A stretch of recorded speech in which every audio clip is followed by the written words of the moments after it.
Year calendar వాళ్ళకి లేకున్నా group 1 అనేది ఇది 4వ గ్రూప్ 1 జరిగింది. ఎవ్రీ ఇయర్ 100 ఇచ్చుకుంటూ వచ్చారు వాళ్ళు. మనకి ట్రాఫిక్ జామ్ కాలేదు కదా, వాళ్ళకు బ్లూ ప్రింట్ కూడా ఇచ్చారు ప్రిలిమ్స్కు. ఇక్కడ బ్లూ ప్రింట్ లేదు. ఇక్కడ వచ్చినటువంటి పేపరు ఈ గ్రూప్స్కు సివిల్స్ నుంచి వచ్చేటటువంటి వాళ్ళు అందరు కూడా దీనికి డిస్క్రిప్టివ్ ఆన్సర్స్ ఇవన్నీ రాసుకుంటూ ఉన్న వాళ్ళు ఆబ్జెక్టివ్లో వచ్చిన క్వశ్చన్స్ వల్ల కొంత పేపర్ అటు ఇటుగా ఉండడం వల్ల కాలేదు. అసలు ఈ రోజు వచ్చిన గందరగోళం ఎందుకు వచ్చిందంటే దానివల్ల అడిగిర్రు. దానివల్ల అడగడం వల్ల ఇప్పుడు అడగాల్సి వచ్చిన డిమాండ్ వచ్చింది. అన్న అంటున్నాడు కదా, అన్న నీకు దయచేసి చెప్తున్నాను మానవతరాయ్ అన్న, కొద్దిగా 5529 జీవోలు మనం లీగల్గా మొన్న కూడా అన్నాం, నిన్న కూడా మీ వేదికగా అడిగినాం, ఒక రోజు చర్చ పెట్టాలని చెప్తున్నాం. చర్చ పెట్టాం లీగల్ ఇష్యూస్ పైన అవగాహన కలిగేయాలి.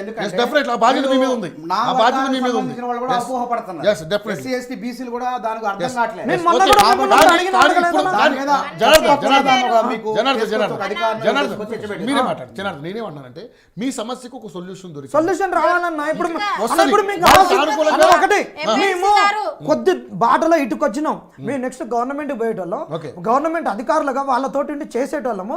మేము గవర్నమెంట్ మీద నెగిటివిటీ క్యారీ చేస్తే గవర్నమెంట్ తోటి మేము ఎట్లా పొసుగుతాం? గవర్నమెంట్ తోటి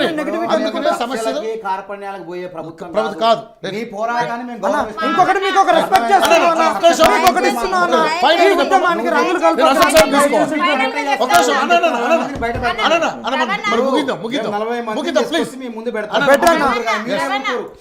ఏం చెప్తా ఉన్నా అంటే డిఎస్సి వాయిదా వేయకపోతే కాంగ్రెస్ ప్రభుత్వం నష్టపోతుంది. కొన్ని చావులకు ఈ రోజు కారణం మధ్యవర్తులుగా పనిచేస్తున్న బల్మూరు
మొన్న ఇలా ఇదే టాపిక్ మీద చాలా మంది పోస్టులు పెడితే ఆ చెల్లెమ్మ చూపించాను, నేను కూడా చూపించాను. కరెక్ట్ కాదని మనం చెప్పాలి, చెప్పే ప్రయత్నం చేశాను. చెప్పడం ఏమైతుందంటే చావులకు కారణం అంటే బ్లాక్ మెయిల్ చేసినట్టు వాళ్ళు రెచ్చగొట్టినట్టుంది. అసలు అది రావద్దా మాట చట్ట ప్రకారం చెప్పే విధానం కాదు, తప్పది.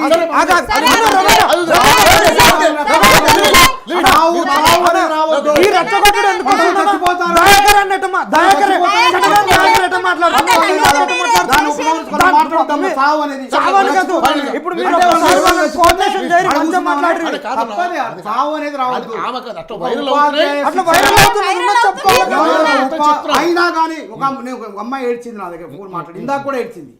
చెప్పిన ధైర్యం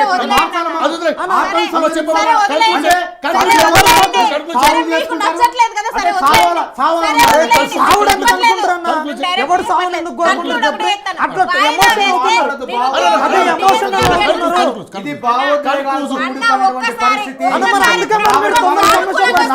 నాయకురాలు ఎక్కువ నువ్వే ఆ విధంగా మాట్లాడారు.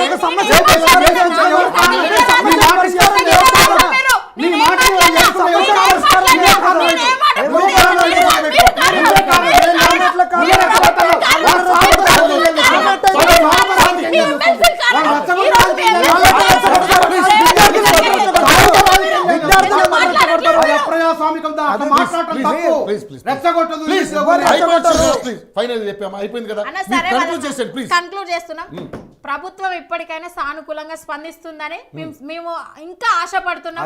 మాది న్యాయబద్ధమైన కోరిక. ఇప్పటికీ మేము పునఃపరిశీలించండి. మీలాంటి నాయకులు, మీలాంటి మద్దతు ఇచ్చేటోళ్ళు ఇంత వాడివేడిగా ఈ రోజు సెక్రటేరియట్ లో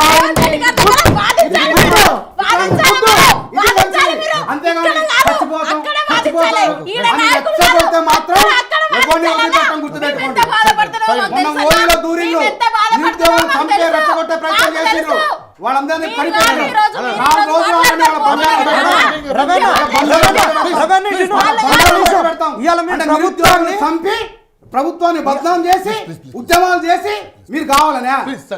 అట్లాంటి I- బయట పెడతాం, బయట Sir, పెడతాం, right, అందరినీ కూడా. ఇవాళ Right, ప్రభుత్వాన్ని మేము అర్థం చేసుకున్నాం పోల్ కాబట్టి తీసుకోవట్లు చేసే వాళ్ళు ప్రభుత్వానికి ఉంటే అప్పులు ఉన్నాయి సమాజం- కాబట్టి ప్రభుత్వము మాకు ఆర్థికంగా ఇస్తున్నటువంటి ప్రభుత్వానికి ఆర్థిక ఇబ్బందులు పడేటటువంటి నిరుద్యోగ భృతిని కూడా మేము అడగట్లే మేము బస్ యాత్రలో బీఆర్ఎస్ పార్టీకి యూత్ ఛార్జ్ అని పెట్టి ఇగో గతంలో మాకు 1,74,928 రూపాయలు మాకు బాకీ పడ్డది నిరుద్యోగ భృతి ఇవ్వకుండా అని చెప్పినాం. ఈ ప్రభుత్వం కూడా మేనిఫెస్టోలు పెట్టింది నిరుద్యోగ భృతి అని. మేము దాని గురించి అడుగుతున్నామా? మాకు విద్యా భరోసా కార్డు 5 లక్షలు అన్నారు, అడుగుతున్నామా? ఉద్యోగాలు రానేటోళ్లకు 10 లక్షలు దాంతో అడుగుతున్నామా? స్కూటీలు అడుగుతున్నామా? ఇవన్నీ అడుగుతున్నామా? మేము ఎందుకు మేము అడుగుతున్నామా? నిరుద్యోగ వృత్తి కూడా చేస్తాం, మేము కమిషన్ అన్న చేస్తున్నాం. అన్న మేము అడుగుతున్నది అనౌన్స్మెంట్ తినబోతు చేయన్న నీ జాబ్లు అంటే వస్తుంది. ఎందుకు నువ్వు జాబ్లు తీసుకో ఇయ్యరు? అంటావు. ఎంత సింపుల్ అడుగుతున్నారు ఎందుకు పట్టుకుంటున్నారు మీరు? ఈ ఒక 74 కాదు, మేము ఇచ్చినటువంటి వాళ్ళు ఇయ్యరు. Please, నిరుద్యోగ వృత్తి ఇస్తాము. నిరుద్యోగ కమిషన్ ఏర్పాటు చేస్తాం. కానీ announce నిరుద్యోగ చేస్తానికి ఏం సమాచారం లేదు. ఏర్పాటు చేస్తాం. ఓపిక పట్టు. అన్న vacancies పెంచడానికి ఎందుకు మీ నోటు సావులు మీ నోటు సావులు చచ్చిపోతాను రావద్దు. సాధారణమైన నిరుద్యోగులు ఏది అడిగితే అది చేయడానికి సిద్ధంగా అన్న ఉన్నారు. మమ్మల్ని ఎందుకు కలవట్లేదు? ఇంత అంటున్నారు కలవట్లేరు కదా అసలు నాకు. పరిష్కరించడం DSC తో మొదలు పెట్టండి దయచేసి. తప్పకుండా అమ్మా. DSC వాయిదాతో మొదలు పెట్టండి. నువ్వు చెప్పు. నేను నువ్వు చెప్తా. చెప్పు. ఏం నేను చెప్తాను నువ్వు నాకు మీకు? ధైర్యం నువ్వు ఇవ్వు. ఎవరికైనా మీరు ధైర్యం వాదించిన నాకు ధైర్యమే. నేను 10 మందికి కాదు, 1,00,000 మందికి చెప్తా. నేను 1,00,000 మందికి చెప్తానా? నువ్వు 1,00,000 మందికి చెప్తా. నువ్వు నాకు ధైర్యం ఇవ్వు. ప్రభుత్వము ప్రామిస్ చేస్తావా ఈడ? న్యాయం ఈడ చేస్తుంది. హామీ మీరు ఏ ఇస్తావా? త్యాగాలు ఈడ హామీ చేసుకోకండి. ఇస్తావా? DSC మీరు వాయిదా పడుతుందా? త్యాగాలు కూడా చెప్పమని నేను చెప్పు. ఇప్పుడు 3,00,000 మంది చెప్తా. మీరు హామీ ఇవ్వండి అన్న. మీరు హామీ ఇవ్వండి. వాయిదా నువ్వు పడుతుందా? చెప్పు దారి చెప్పు. వస్తాను. అరే నువ్వు చెప్తా ఉన్నా. చెప్తా. నేను చెప్తా. ఎవరు ధైర్యం లేదు. చెప్తా. ధైర్యం చెప్పుకుంటారా? హామీ ఇవ్వాలి. ఎవరు మనిషి మీద చదువుకుంటారు? మనిషిని చదువుకుంటారా? ఏ ఊరుకోనా మనిషిని వాళ్ళని చదువుకోవాలని చెప్తానా? అది కాదు. నిరుద్యోగులు చచ్చిపోవాలని చూస్తుంది అమ్మాయి. నాకు విచిత్రం అన్న ఇంకా ఇంకా అన్న వేదిక మీద ఒక నిమిషం చెప్తాను. ఇప్పుడు నువ్వు కూర్చోవాలి. ఎవరు చావద్దు. ఏం కాదు. అసలు అమ్మాయికి ఎవరు చూస్తావు? ఈ అమ్మాయిని ఎవరు ఇప్పుడు నువ్వు పోతున్నావు కదా.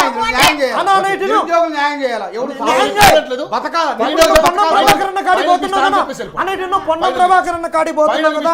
దయచేసి మేము ఏం చెప్తున్నాం అంటే ఇప్పుడు నేను అడుగుతా ఆ, ఆయన అర్జెంట్ ఉందా మీటింగ్ మెసేజ్ అన్నకొకట ఇప్పుడు నేను అక్కడి నుంచి వచ్చిన ఒక్క నిమిషం. ఇప్పుడు అన్న, మీరు మీరు final గా చెప్పండి. పొన్నం ప్రభాకర్ అన్న కాడికి పోయేదే లేట్ అయి ఉంటే సీఎం గారితో మీటింగ్ ఉంటే ఓకే. లేట్ అవుతుందంటే మీకు రాకలు ఉండి లేట్ గా జాయిన్ అయింది కూడా ఒక్క అందుకే నిమిషం, ఒక్క నిమిషం మీరు వెయిట్ పోయేటప్పుడు చేయండి. అన్న ఒకటి జెన్యున్ గా చెప్తున్నాం ఓకే. అన్న ఈ రోజు ఇప్పుడు మాతోటి ఈ కొట్లాడొచ్చు కానీ ఇప్పుడు మా ఆవేదన నీకు తెలుసు నువ్వు ఖచ్చితంగా అది అలా ఫస్ట్ అడగండి. ప్రయారిటీగా అడగండి. నువ్వు డిఎస్సి ని వాయిదా మాక్సిమం పోస్ట్ పోన్ చేయడానికి ప్రయత్నం చెయ్యి ప్రయత్నం చేస్తామనే కదా. Yes. అందుకే గ్రూప్ నేను 1 1:100 పెట్టి నిరుద్యోగులారా, అన్నది లీగల్ మీరు చెప్పండి కాదు మెసేజ్ చెప్పండి. చెప్తాను.